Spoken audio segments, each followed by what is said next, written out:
Good evening. We will start on time. It was my hope when we scheduled this meeting, and I think it's been somewhat realized, it was my hope that at this later hour that the sun would be setting and maybe even some of the gray weather we've had would be continuing, but all of a sudden the sun's out. And but fortunately we have a wonderful system here in Whipple Hall, and we're projecting this demonstration on the slide screen in the back of the stage, so it's dark enough because there's a lot of detail and huge potential in this tool.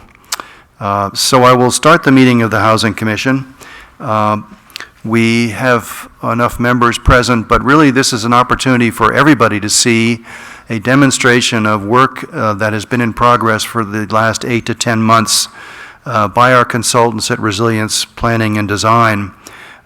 They have been developing a dynamic tool. I'll let Steve and his colleague Zach be more detailed about it, but I just want to explain in general that it's an amazing dynamic tool that has integrated our assessor's data, all the details of our assessor's data, into a GIS mapping system that can be easily queried.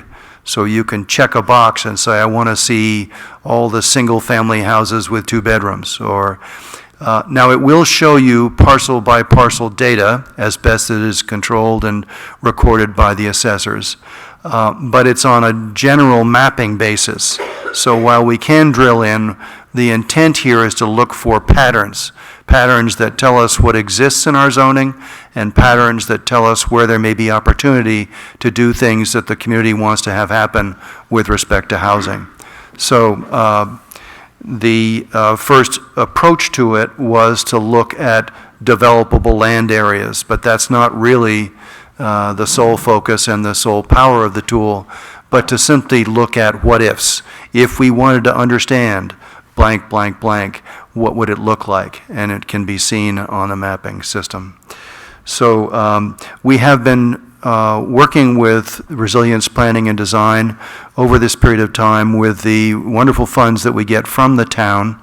Our town budget allocation has been wonderful, and we have some funds to work with next year.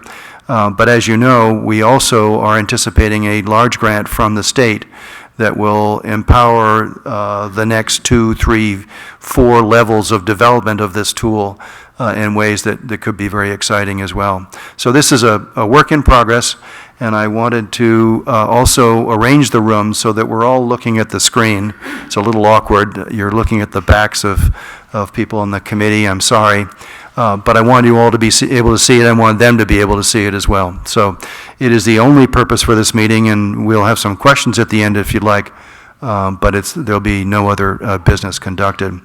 So with that, I'd like to introduce to you Steve Whitman of Resilience Planning and Design, and he will give us a full explanation. Thank you, Steve. All right, Peter. I will not repeat anything Peter's already said because he covered some really good points. But my name is Steve Whitman. I'm the founder and principal of Resilience Planning and Design. I've met many of you at past meetings here through the work of the commission. And we're a small 4-person planning firm. We're based in Plymouth, New Hampshire. A lot of the work that we do is master planning. We do a lot of open space planning, especially with Zach's expertise. And we've been doing an increasing amount of housing studies and housing regulatory work around the state. We're really excited to be here in New London to have helped with different aspects of the work that you've been doing. And we're especially excited about this anticipated HOP grant and what you'll be able to do from taking a step back and doing some additional education, doing some additional analysis to better understand your community and your desires in line with the master plan, and then other things that are emerging for the planning board and others in the community. The tool that Zach's going to debut tonight, putting a lot of pressure on Zach, the tool he's going to debut is something that we've been working kind of behind the scenes. So the commission members haven't really seen the full power of this tool. We've been working very closely with Adam and Peter through a series of work sessions to start to look at how we understand the data, where there are challenges or limitations of the data. And Zach can explain how it all works together. He's going to walk you through much more of a layperson's understanding. So please, note things that don't make sense to you. They probably don't make sense to me and a few other people in the room, so we can talk about them, and he'll be able to explain that all better. I also wanted to just share a little bit, as far as our background as municipal planners working around New Hampshire, we also work in other states. And I used to work at Colby Sawyer. I used to teach here. So it's kind of fun to be back working directly with the municipality. And Zach and I both taught for a long period of time at Plymouth State University, and he was teaching mapping. So you'll see some of that kind of professorial approach to talking about data and how we take all these different sources of data and bring them together. This tool has a lot of potential, as Peter said, to be used by the commission, by other boards and committees to be we can play around with scenarios. We can look to understand where certain kinds of development could happen under your existing regulations or for you to play around with alternatives. So it's powerful in that sense. It does take staff and some support right now to get it up and get it understood, but it's unlike anything we've seen another town use, so it's pretty exciting. And with that, I'll hand it over to you. Yep. You're mostly going to hear from him.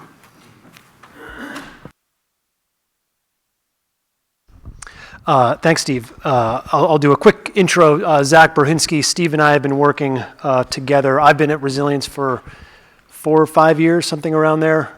Prior to my work with Resilience, I worked with a land trust in central New Hampshire, working on conservation and sort of land use topics.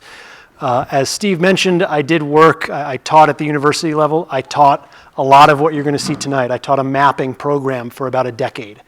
I have used this software and this program every single day for work for 14 years or so, 12 or 14 years. So I know the software pretty well. Between the sort of smaller group working behind the scenes, it's been a really nice collaboration between the technical skill and knowledge that I have, but also the sort of on-the-ground local town knowledge with Peter and Adam. I'm also going to ask and invite the three of you to please, as I'm talking, add things that might be helpful for the commission and anyone else to understand. If I'm missing a particular critical piece of town information, please jump in.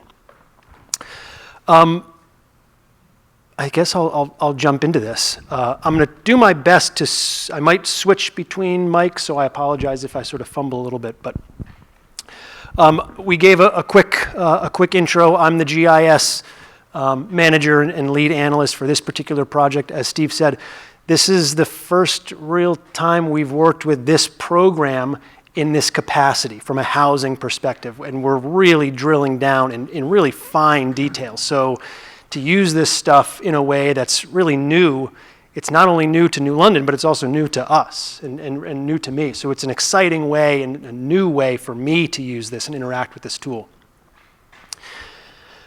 Ultimately here, what we're sort of looking to do is we're going to study the intersection between land use and potential development. That's sort of what we're doing here from a spatial perspective. A few other notes I just want to point out. We are using the best available data. A lot of what we're going to see comes directly from the town. The records that the town is keeping, that's the on-the-ground raw data that we have access to, and that's what we're using. So everything that we're seeing tonight is a direct result of the data that the town is collecting. And I know Adam and I have spoken already that there are some tracking things that the town may want to consider in the future. As a result of having gone through this process, there may be some efficiencies and some other things to sort of note. We'll talk about some of those a little later. Also worth noting is that this tool that I'm going to talk us through and demonstrate, hopefully at the end, is working with the town's existing zoning. So a lot of what we're seeing works with what is intact today. If there are ever any regulatory zoning changes, this tool can adapt to those. So it's built for today, but it can also be used tomorrow and into the future, and it'll adapt and adjust accordingly. Ultimately, the power of GIS. GIS stands for Geographic Information Systems. The power of GIS really is that it takes spatial data, things that operate in space, and tabular data, the master assessing list. we're able to take both of these things and work with them seamlessly. So we're going to take this assessing data and map it spatially. And so while the town, whether it's New London or others, oftentimes have their own municipal systems and programs to collect and track information, it's a bit more rare that towns and municipalities have the ability to map these things spatially and pull out different patterns and observations and findings from that.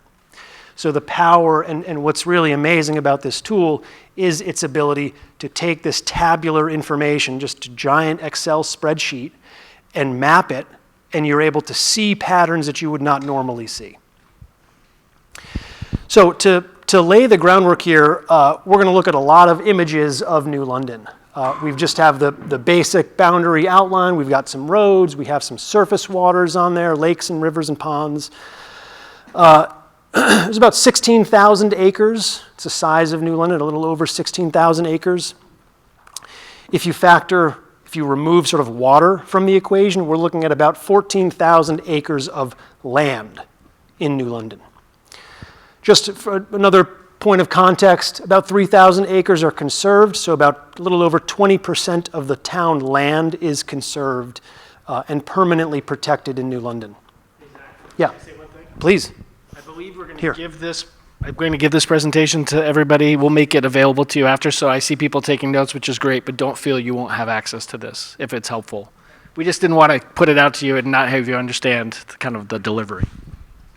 Yeah, thanks, Steve. So yeah, we'll make this available to anyone, so feel free to either jot notes down or notes down, but you'll be able to dig into this a little bit in a little bit more detail on your own as well.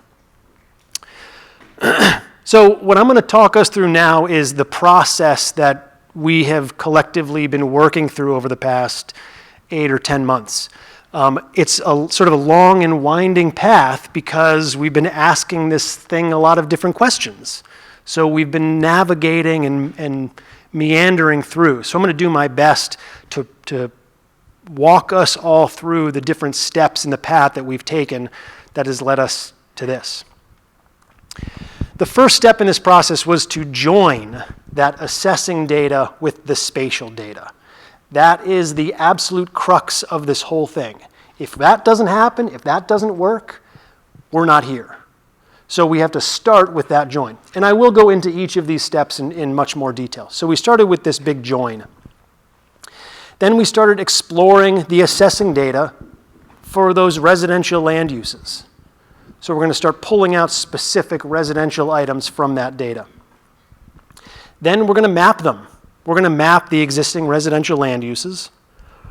Then we're going to intersect those land uses, residential land use, and the zoning districts. What type of overlaps are we seeing? What patterns and what findings can we see when we look at land use in different zones? Next, we use the tool to understand potential development. So we're building this tool to help us understand the potential development in town. Then we ran a number of different scenarios. And what we're going to show today is one particular example scenario in the R2, that residential R2 district. Specifically, might be a little hard to see, we're going to remove some of the parcels that the town either wants to avoid developing or focus in different parts, or we're going to remove parcels that can no longer be developed. We'll talk about that later on. And ultimately here, we're looking to identify, sort of developable potential, residential developable potential in town. So I'm going to start with the join step. This was step number 1. On the left there, it's just an image of that raw assessing data. It's a spreadsheet of, I can't remember. Do you know the number of parcels in town? 3,000 something? I thought it was 2,800, but I think it's 2,802. That number is sticking out in my head. So it's about 3,000, yeah. So we're somewhere around the 3,000 parcel level. So we have a table of 3,000 individual parcels. Then we have to go and collect the spatial parcel data. And what we have to do is somehow make these things work together. It's a rather arduous task to take these two very different, very big data sets and make them work.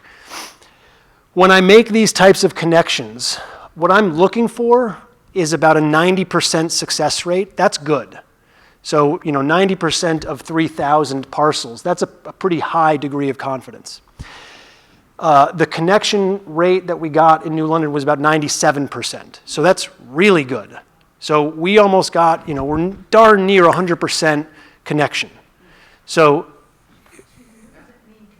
yeah, so when we have about 3,000 individual parcel data in the assessing table, we want to match as many of those as we possibly can with the spatial data. So we hope to get 100% accuracy. 97% is pretty darn good. So every parcel on the map, 97% of them are connected to parcels in the assessing data with 100% accuracy. Does that make sense? Okay. Yep. So when we're looking at the parcel data, we should feel pretty darn comfortable knowing that the data that we have connected to every individual parcel is spot on. The next part is, all right, we joined this stuff. That takes a long time. Once it works, though, it works really well. And once it does work, then we're able to explore this assessing data in finer detail. So again, the image up there is just that master assessing table. And the list on the left, I've just taken those headings and just put them in the list there. So there were a bunch of different fields that we can explore. When we're thinking about land use and residential land use, it's natural to start looking at the land use field. It's convenient that the town tracks land use at the parcel level. So initially, we started exploring that land use field. These are the different land uses that exist in that field. So we have commercial industrial uses, we have residential uses, we have utilities and current use and other exempt land uses. So considering the interest in residential, it's no surprise we immediately pulled out those residential land uses. That all makes very clear sense. There are other fields that might be worth exploring. The model field, for example, tracks the type of structure on a property. These are all of the different structures available, or at least that the town tracks, in the assessing table. I don't expect you to be able to see them all. I just wanted to put them up there to say there's a lot of them. Now, some of them I highlight. Whether you can see them or not, that's okay. The ones that I pulled out, there are very clearly residential structures. We've got some ranches, some homes, some Cape Cod homes, some custom homes, some colonial homes. It's clear to pull those very typical residential homes. And most of those are then connected to the same properties that have a residential land use. So far, things are looking good. Some of those buildings, some of those structures, however, have a different use. Some of them are connected to a commercial or industrial use. So things start to get a little muddy. We can look at other fields. So there's a bedroom field, the number of bedrooms that a parcel has. These are the unique values of bedroom numbers. So from 1 to 32. Now, 1 to 5 bedrooms, you can sort of generally say those are likely residential that are then connected to those residential houses, structures, that are then connected to those residential land uses. The more bedrooms, we started to see some different things. So, 6, 7, and 8 bedrooms, we started to see some condos, some detached items, some camps. Again, things start to get a little squirrely, a little muddier. The more number of bedrooms, 9, 10, 11, 12, 32, we start to see apartments, stores, office apartments. Are those considered residential land uses? Are those considered commercial land uses? So it's getting a little muddier in that regard. We then looked at extra kitchens. This is another field that the town tracks, extra kitchens. 1, 2, 3, or 4. So some structures have up to 4 extra kitchens. It was at this point that we, I think, broke Adam's brain because it started to get a little hard to comprehend. And what we learned is while the town is tracking something called extra kitchens, if we think about houses that we may have been in the past, a sink in the basement or the garage is considered an extra kitchen. It's not necessarily a kitchen. So the assessing data, there's a lot of information there, there's a lot of potential, but there's also some potential for some murky waters. And so what we did is, between myself and Adam and Peter and Steve, is we did the best we could to parse out the residential land uses, given all this sort of muddy stuff. And the next piece is we were going to map it. So we did our best to pull out the residential land uses as best we could, given the fluctuations and variability there. So again, it might be a little hard to see, not that big a deal though. In the bottom right corner, you'll see the total number of parcels. I was almost spot on. 2795, so almost 3,000 parcels in town. Again, accounting for a little over 14,000 acres. When we map those residential land uses, the parcels in yellow represent those. So we have about 2,200 total parcels. That accounts for about almost 80% of all parcels in town have a residential land use. Accounts for about 8,000 acres, about almost 60% of the town's land has some residential land use. Now, some larger parcels may only have one building, one house on them, so the acreage might be a little less helpful to understand, but the parcels, I think, was the important piece there. There were also some mixed use that we decided, this is, again, between myself and Adam, there's probably a little bit more mixed use, maybe not, but we accounted for 8 total parcels that are mixed use. Again, that number is probably still a little up in the air. So we have now mapped an initial round of residential land use.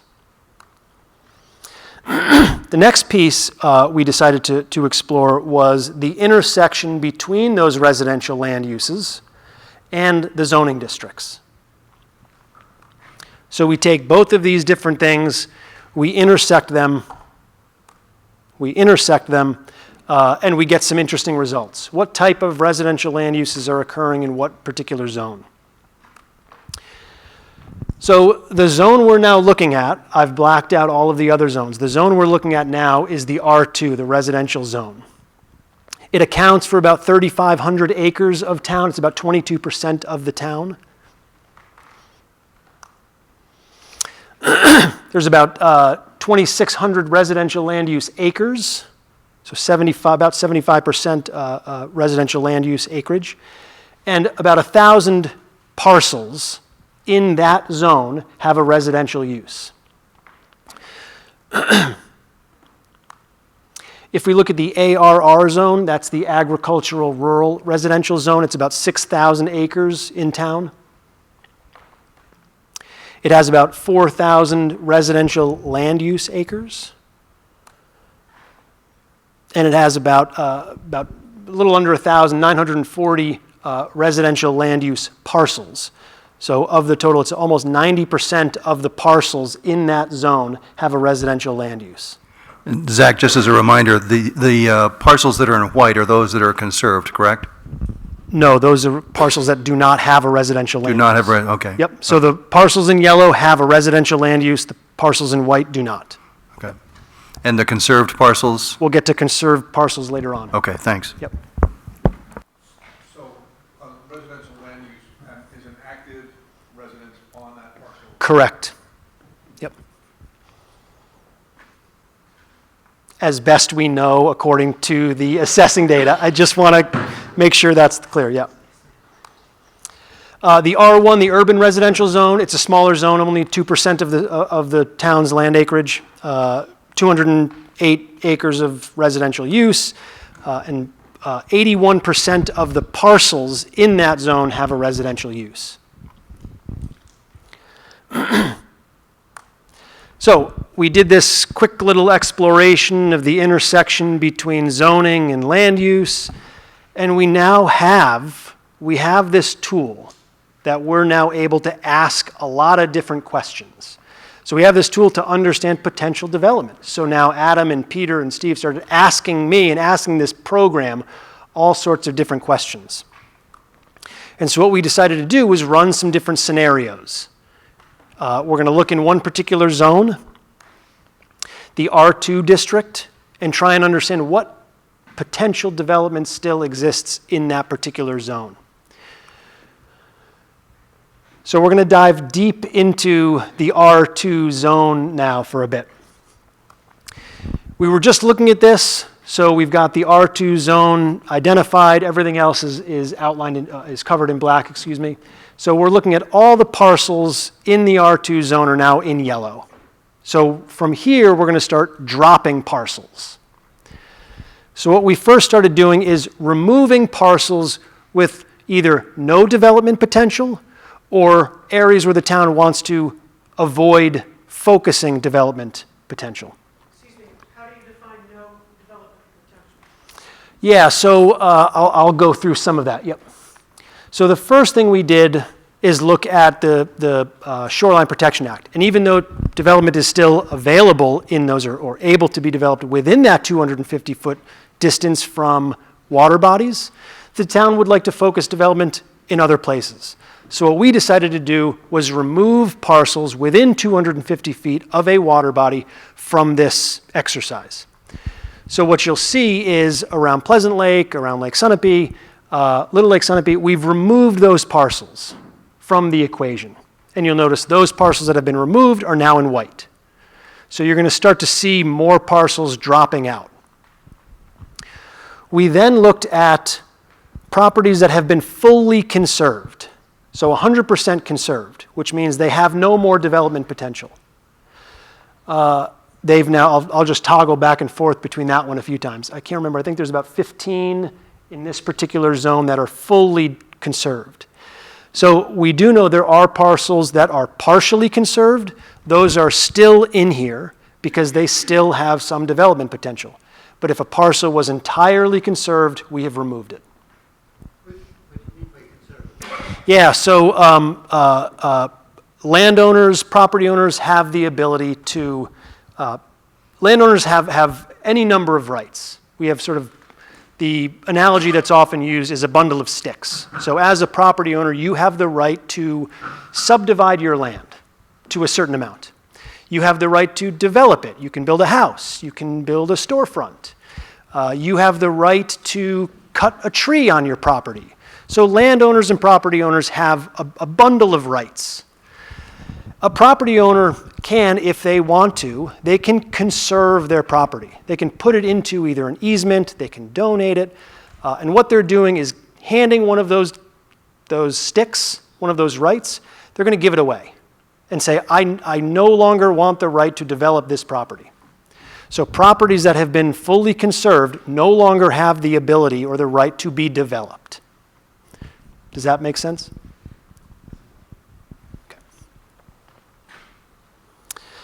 Okay. The next thing we pulled out were HOAs. We've got the list of them here: Highland Ridge, Hilltop, Great Pines, Fenwood, Slope and Shore, and Wallula. Those have all been removed from the equation. So now we started with about 12 or 1,400 parcels. We're now down to 431 parcels that are still, at this point, what we're calling developable.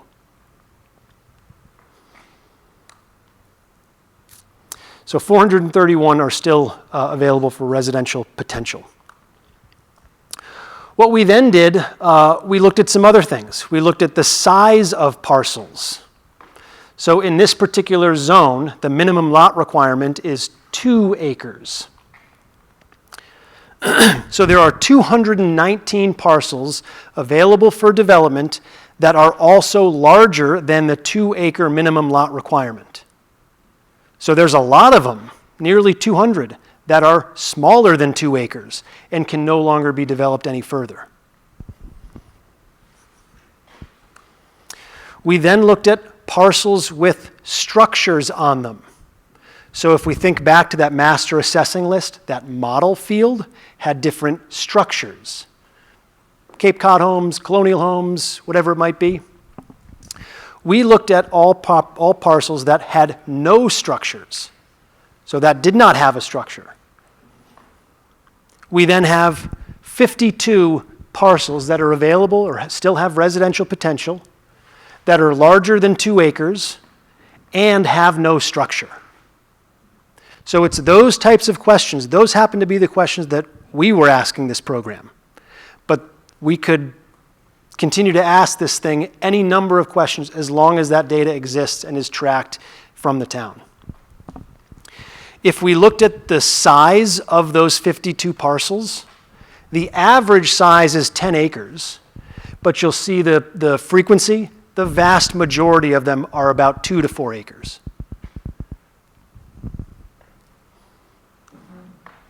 So we've wound our way all the way through this thing. We've removed some of these parcels. Another consideration are other types of what we call overlays. Things like wetlands, things like steep slopes that might hinder development potential. We haven't looked at that, but those were questions that we were all coming up with as a group as to what else can we consider that might focus the areas that still have real development potential so we can understand where they are. So we have not done those yet, but it could certainly be added to the list. And ultimately here, what we have done, or the exercise that we're going through, this tool, is allowing us the ability to identify development potential in town. What I'm going to look at next are some ideas, some considerations for what's possible. What could this thing do? What could this tool do? What's next? One way that it can be used really is to inventory. Inventory what's here. Inventory what exists in town. Things like the percent of parcels that meet minimum lot requirements. In the R2 zone, there were a lot that did not. So getting an inventory, an understanding of what's the state of parcels that meet those requirements might be a good helpful tool. Number of single, multifamily apartments. We can calculate those types of things really quickly now that we have this connection. The age of the housing stock. I happened to look at this. I got curious. This is new to the three of you. There's 136 single-family residences built before 1900. So that's about 6% of the structures in town that are residential, single family. So those types of things, you get curious about something, like I did, let's go explore it. Let's go click a few buttons and try and get an answer. We can use this in addition to some sort of inventory and understanding what is in town currently, we can continue to analyze and understand other patterns. We could look at properties that are still subdividable. So again, if we think about the R2 district that has a minimum lot requirement of 2 acres, a property that's 3 acres might not be subdividable, but a property that's 4 acres could be subdivided into 2 2-acre properties. We could identify 4+ acre properties that are still subdividable that would still meet that 2-acre minimum lot requirement. We can look at ADU properties. Again, properties that have an ADU on them, we have them mapped to about 95% confidence. We don't have every single one, but we've got the vast majority of them. I'm happy to show that to you in a little bit. So we can map ADUs. We can look at the average number of bedrooms based on land use or zone. Are there more bedrooms in a particular zone by average? We can explore those types of things. Properties with road or water frontage. That one's a little bit more complex, but we can explore that. So the further, it's worth pointing out, the deeper analysis is really only limited by the inputs that we have, and by that I mean the assessing data, and also what we can think of to ask. We've been asking this thing some interesting questions. I'm sure you all have some other questions you would like to ask this tool. So really, it's limited based on the data that we have and what we can think of. So at some point, you're probably thinking, well, can we see this thing? Can I see it in action? I would love to show you. I do want to stop before I get into some sort of demonstration. I do want to say that there are some other sort of possibilities that this tool can be used to present. We can have interactive maps, interactive web maps that sit on the town's website. There are these things called story maps, which are really engaging ways to tell a story to the public, to a broad audience. They're really engaging. You can have interactive maps where you can zoom in and zoom out and explore different aspects. All of these are possibilities. We can take this tool and however the town wants, we can explore how to distribute or sort of explore, share the story that we've been working through. So, I'm happy to sort of move to a demonstration if that's of interest to folks. We did sort of put some of these questions to the tool already. I hope it works as well as it did when I was looking at it on my own. So I hope it does. So I'm happy to, is it worth pausing? Yeah, pause now and then happy to go further. But isn't the town zone, is the water precinct mapped in here? I do not have, that might be an Adam question. So the water precinct has never actually mapped their infrastructure on a comprehensive basis. So our land use assistant and our tax mappers worked on a project in the last year to code all of the properties so that we now have the boundaries on our assessment maps. Unfortunately, the boundaries are not always indicative of where the water lines actually go, and oftentimes properties that are within the water precinct feasibly will never get water because it's hundreds of thousands of dollars to bring a water line to one or two potential homes, and so they'll punch a well instead. So that data is still a little bit more limited. From the sewer side of things, the town has done inventories, and we have all of that GPS, and all of the lines and the hydrants are on our regular online GIS system, and so we've discussed getting that data for Zach.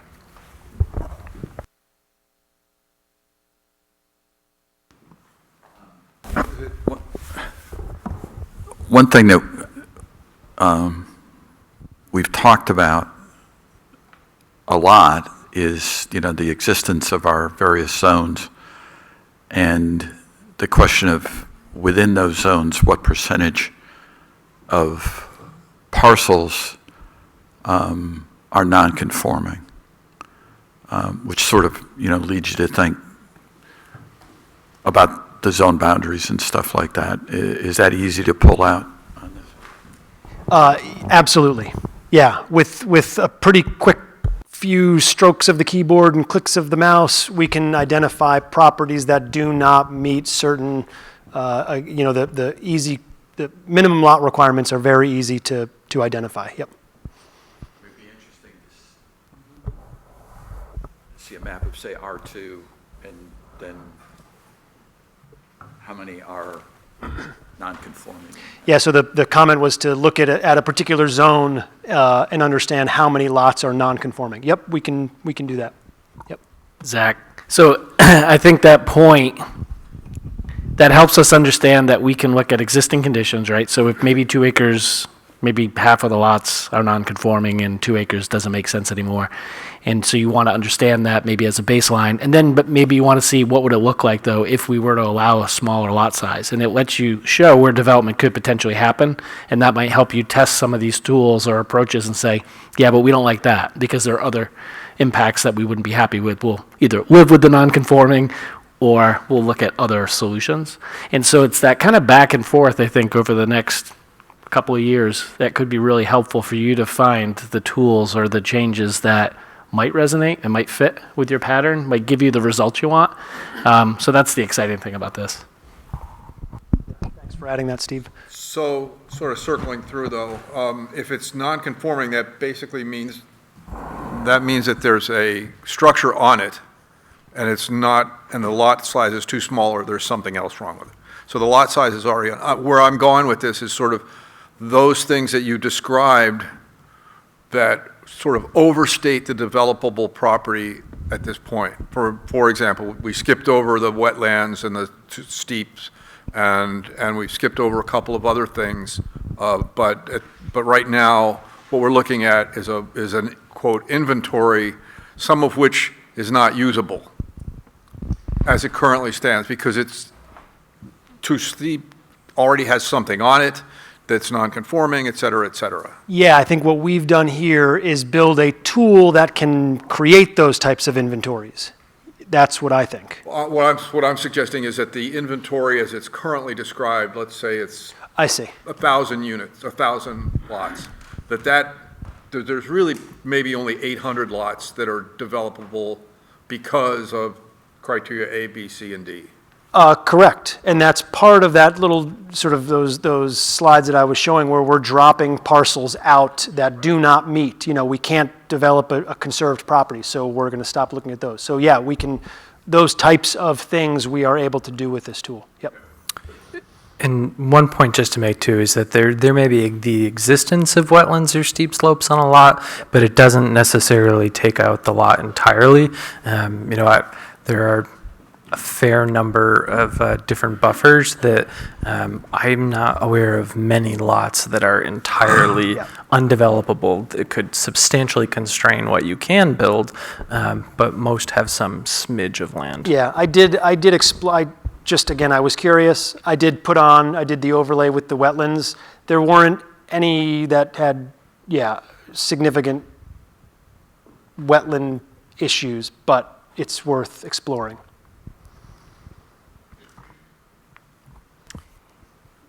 How easy is it to input new assessing data? Do you have to do it in a bulk, or can you do 10 parcels at a time as stuff keeps coming forward? That's a really great question. Did you used to teach this stuff? It's a good question. So it's a question that that municipalities always deal with. They always contend with, we do this, how quickly is it out of date? Oftentimes what municipalities will do is do an annual sort of update because these things do change. They change frequently, but I don't think they change dramatically enough to update them monthly. But to do it, whether it's 6 months or I would certainly say at a minimum every year,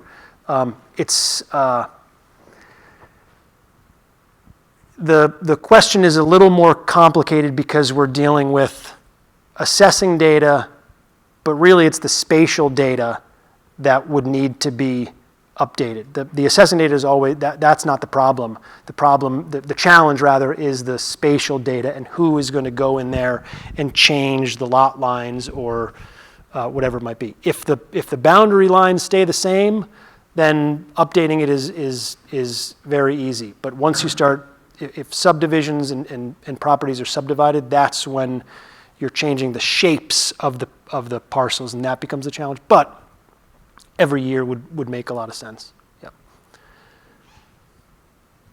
So I was just going to add too, so hopefully this was already clear, but this was only possible because of the funding that the town provided to the commission. And we stretched that funding as far as we could to get you to tonight so you could start to see the potential. The real hope is that these anticipated funds from the HOP grant would give you the ability to sit at the table, be part of shaping this. You know, it was limited to our 4 ideas, as Zach said, but to really start to figure out, okay, how do we want to query this and how do we want to roll that information out? What's going to help inform people and engage them in the conversation about housing as it exists today? And then potential solutions that people can get behind. And so our hope is that beyond whatever you share through the demonstration, that there will be more opportunity coming up. And we're already strategizing and other ways to do it in the time in between now and when those HOP funds could come together. But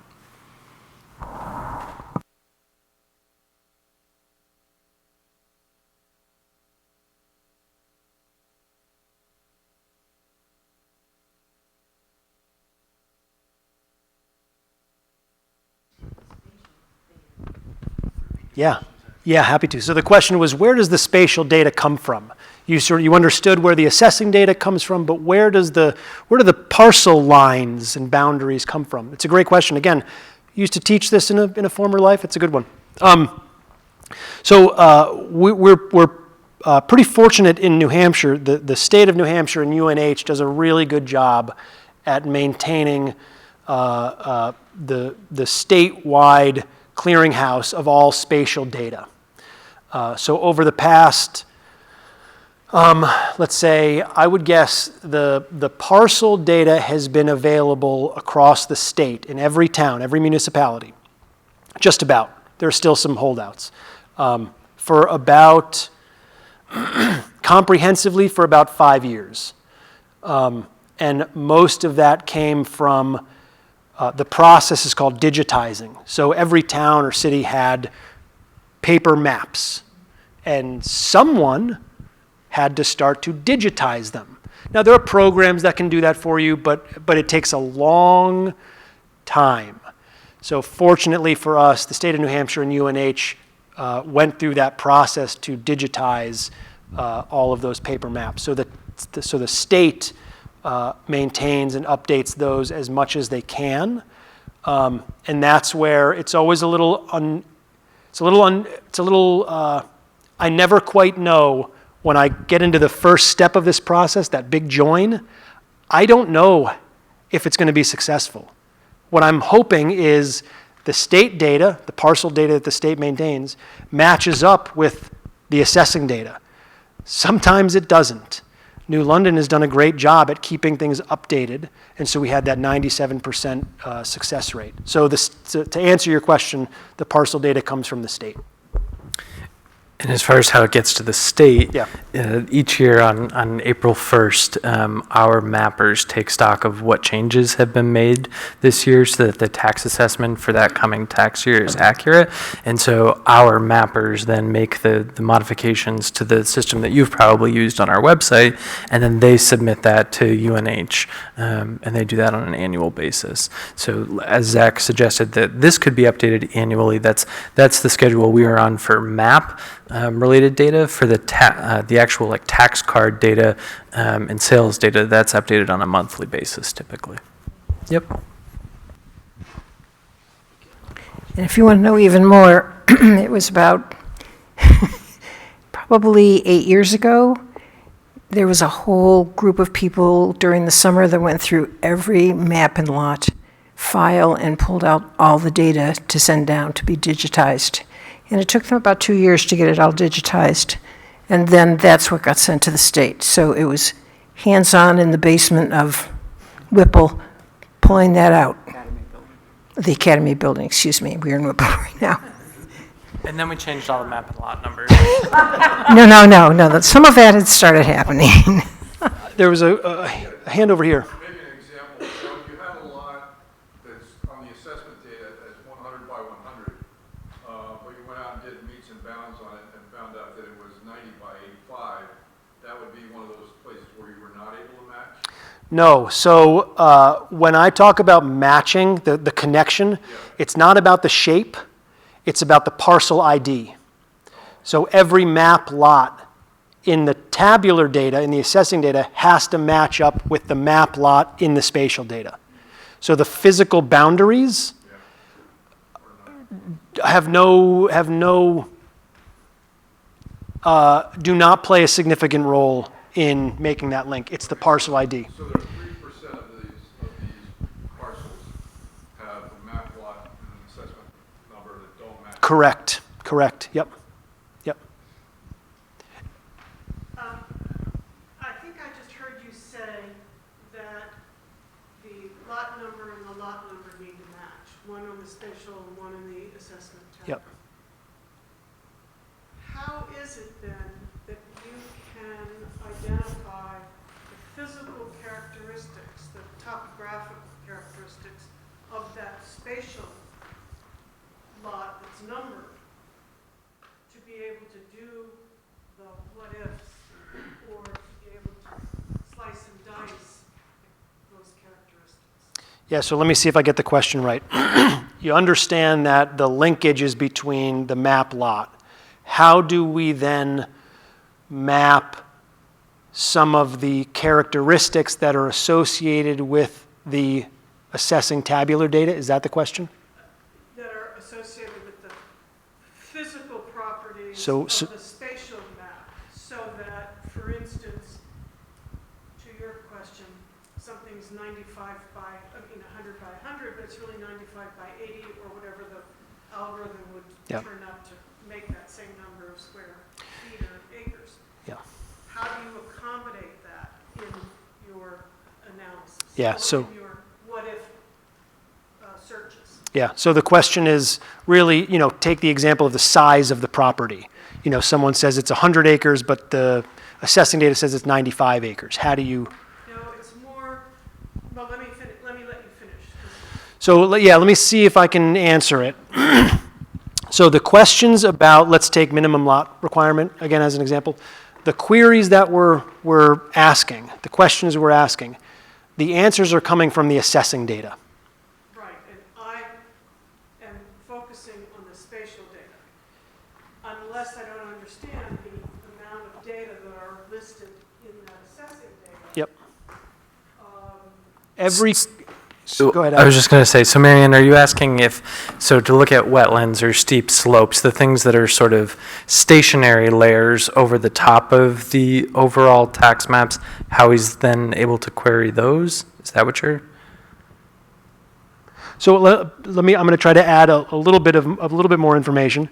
The assessing data does collect things like acreage.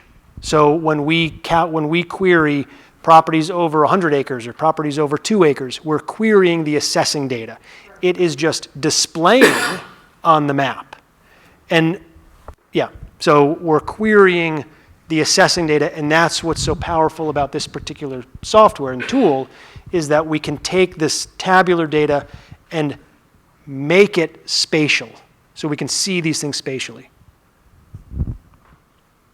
So, if it's not in the assessing data, those data are not represented in the spatial relationships or the topographical limitations or the geographical whatevers in that map. So we are limited or we are blessed with interactive capability based on the categories in the assessing data. Yes, and that's why, let me just, I hope, yeah. So we are, in some regards, we are limited based on what information the town tracks in that assessing table.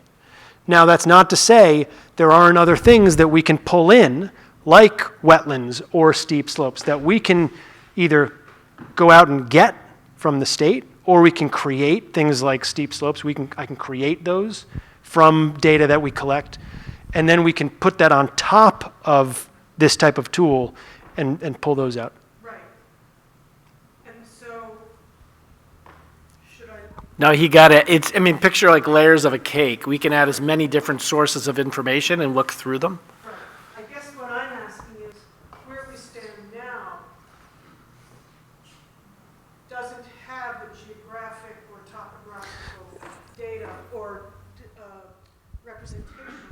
It doesn't mean that it couldn't, is what I'm hearing from you. Correct.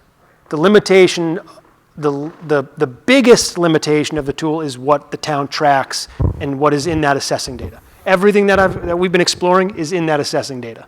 Yep. And Marianne, in some ways, it is already in there from the zoning map perspective. The tax cards have a zone on them, but there are oftentimes properties that are comprised of multiple zones, and so that's not always, and sometimes they're just flat out wrong. But so by having the zoning map that gets layered on top of the parcel, when Zach's able to say this is just R2, the two layers are talking together, and it's pulling out just what falls within how he's written that equation. Right, so it doesn't just sort on the basis of the absolute categories that are in the assessing data. It can also import other things such as overlays in the zone the very zones. Correct. That's what I understand. And what I'm also hearing is it has more power, the more information and data that we feed it, the more manipulation, the more slice and dices we can do and represent it in the map Without question. image. Without question. In a lot of respects, it's limited based on what the town collects. So if the town wanted to start collecting more information, we can use that. Yep. Well, I also heard you say that you might be able to input more data that are available from the state. And maybe, gee whiz, I don't know what all is available from the state, but it might be relevant for this project. And so it might be useful, I'm not on the Yeah. commission, but maybe it would be useful for the commission to know what else is available from the state, to be able to fine tune, and as I said, slice and dice it a little bit different. Yeah, that's a really good point. The idea of sort of mining what other data the state has, and we can build that in. So I don't want to add more complication here, but things like wetlands, we can take those overlays and then we can calculate how much wetland is on every single property. So we can do things like that. So it might be well worth mining some of that state data to see what's relevant, and we can break that down into the parcel level. Yep. Sorry, I have another question. You said it had 97% map. Sounds terrific. Does it tell you what was it that 3% that it was off and report that out? Yeah, that's another great question. I would have to go back. I don't have it off the top of my head. I'd have to go do a little bit more legwork to get that, but I'm sure it's doable. Yeah, and sorry, just the question was, we had a 97% match between the spatial and tabular data. What happened to that other 3%? And so I would have to do a little bit more digging to get that. But I'm It could be, whether it be a cleanup or just some, Yep. to resolve it. Yep. Oftentimes, what I've noticed is, map 2-19-100A, and then you have a B, and then you have a C. Those types of things, it gets a little. The more items you add on, map and lot, it's usually really good. Map, lot, unit, it's usually pretty good. But once you start adding buildings and the finer scale, the finer grain it gets, the more challenging it becomes. So.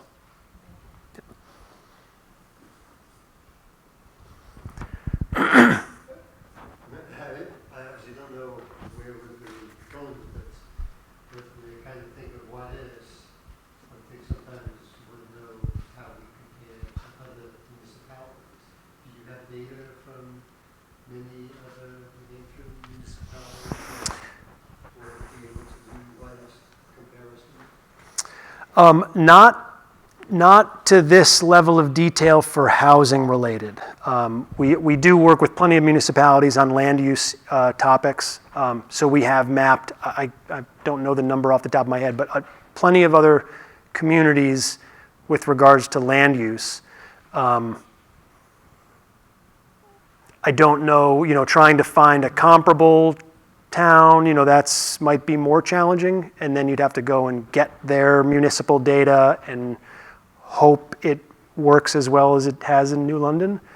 It's certainly doable. It's definitely doable. It again takes a while. One thing I'd say about that is it's almost like going up another 20,000 feet and taking a broad look. And we can do that through census data and other sources of data and look across communities. We can look across your regional planning commission district. This is getting down below that, down to those patterns that are specific only to you. And giving you a level of understanding and questioning and kind of scenario playing that's going to be specific. But we could do that. And some of that probably is reflected in the master plan and in other places and in the housing study that was done regionally. But then this is getting a much finer grain. Zach, why don't we stop questions for a moment and get into the tool itself, and then we can have more questions? I did see. Sorry, Peter. Oh, sorry. Give it to me, you know? So like another thing, pictures don't impact this. Would you agree that that would give some overview as well for the state, and that's available online as Right. an option? Thanks. Should I get into the what I hope will be a smooth demonstration? I'm going to flip to this one. In full disclosure, I intentionally didn't set up these scenarios. So I wanted folks to see how I do this and how it works. I am now limited to my little laptop mouse thing, so I hope, and I usually have a bigger monitor, so I hope everything goes smoothly. Can you ask me one of our questions? I can go back to the presentation here, sorry. Properties that are 4 acres that could be subdivided into 2-acre lots. So if we look at just that. Oh boy, I'm really on the spot here. Let me see. I first have to find our R2. We're going to look just at R2 for a second. So I'm going to show all R2 parcels in yellow. So those are all parcels that somewhere touch, sorry. The parcels in yellow are parcels that somewhere touch the boundary of the R2 district. Again, some parcels are in multiple districts, so it's not going to look exactly like the R2 boundary. So all of these parcels somewhere touch the boundary of R2.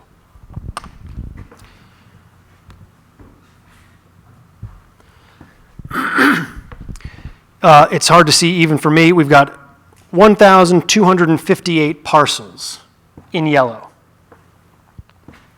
So Zach, just quickly, what you're seeing on the left is the table that pops up when Zach makes that selection. The Correct. individual parcels that are in yellow. Correct. That's the kind of granularity, sorry. Yep, nope, thank you. And this is called the attribute table.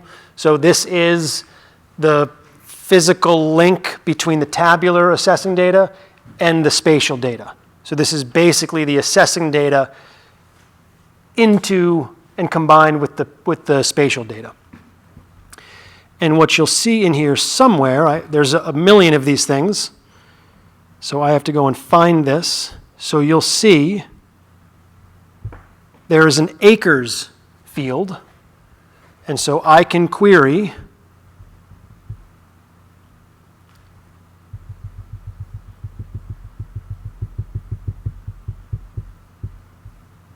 acres greater than or equal to 4.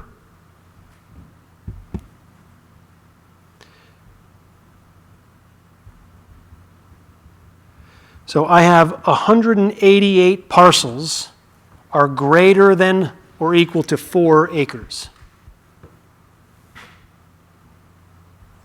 Which means there's a lot that are smaller. Those are the, sorry, those are now the highlighted ones. I can, give me just a second here. I can make them a different color. Let me do this. And so now the purple ones are larger than 4 acres, or 4 acres and larger. The parcels still in yellow are smaller than 4 acres. And so some of those are still subdividable into 2-acre lots. Right. How many total acres is that? That will be severely distorted by the Webb Forest Preserve, which the Yeah, front this- of the parcel is in R2, but over 1,000 Yeah. acres is in the Now, conservation I can, overlay. I can, sorry, trying to think on my feet here while using the microphone, while using the little laptop thing. So I can look at, let me do a selection. I can select, I'm speaking out loud here.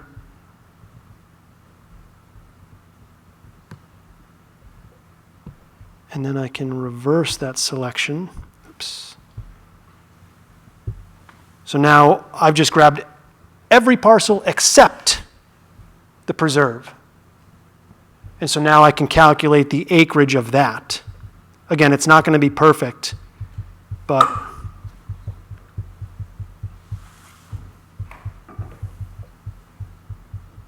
as Zach does that, I think hopefully what you're seeing, one of the powerful things is like if he and I do this over Zoom, we pull certain attributes and we think we're seeing a pattern, and then we show it to these two guys and they're like, no, that's not what's happening on that parcel.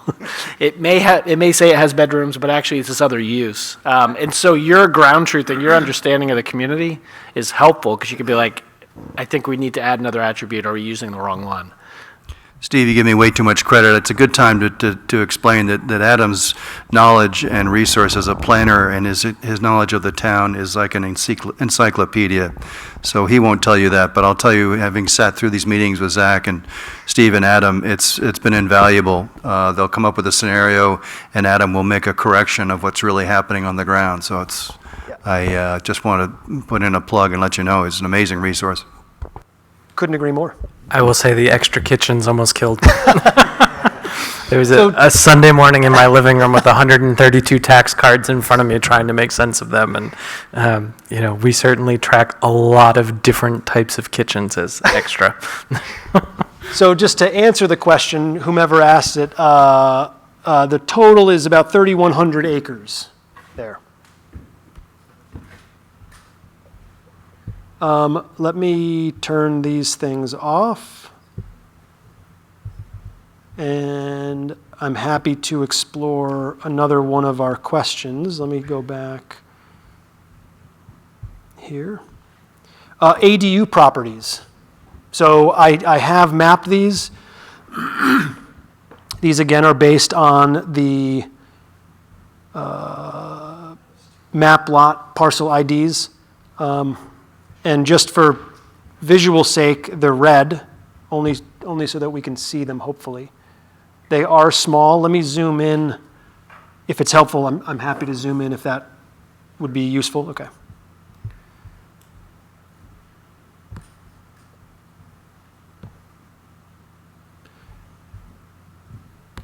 And so I can open up the attribute table again. So right now I only have 11 of these mapped. There are more of them. Adam and I were going through the process of getting every single one, but we just don't have that quite yet. Some of the parcel ID numbers weren't matching up. But again, we have all the information that we would want from that assessing data, from the ADU cards. Let me look at average number of bedrooms based on land use or zone. So if we look at all the parcels in town, that's this one. So if we think about single-family residences, that's a land use that the town is tracking. So let me first pull out single-family land use.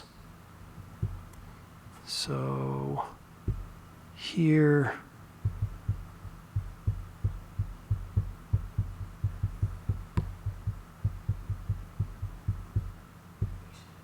land use. So we have single-family. We'll also add in there single-family with water access or single-family with water frontage. So here, of the 2,800 total parcels in town, about 2,400 of them are single families. Okay? So that's the first part of the query. The next is to look at the average number of bedrooms of those single families. So if we go over to, I got to find bedrooms in here. Should we take guesses? Do you want them to give you a number to search for, or do you want to just see what you're getting? I'm going to show you what the average is. So that's a good question. I can show you what the average is. We can also query for single families that have 3 or fewer bedrooms. So the queries are, there's a lot of potential here. So for right now, I will show you what the average is.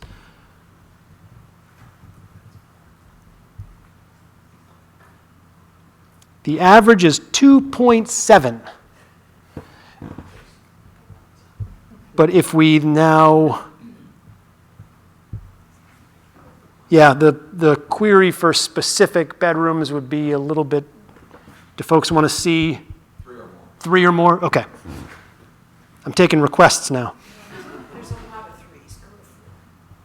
There was a comment to go to 4. Should I go to, do I hear 4? Do I hear 4.5? We can do 3 and then we can do 4. Sound good? We'll try to appease all. Let me do this.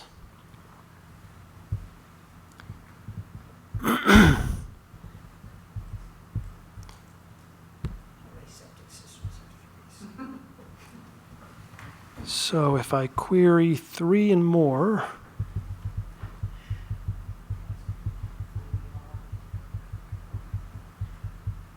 so bedrooms greater than or equal to 3. So of the 2,400 here, 1,650 have 3 or more. So I don't know what that percentage is, but more than half, 60% or so maybe. If we look at 4 or more,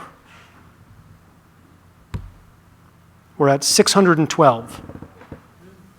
So 600 and about, a little over 600 parcels that are single family have 4 or more bedrooms. So about 25% units, single-family units. Yeah, let's be right. Yeah. So as you can see, the sort of query potential, the curiosity potential is large here, and it's hard not to just keep going.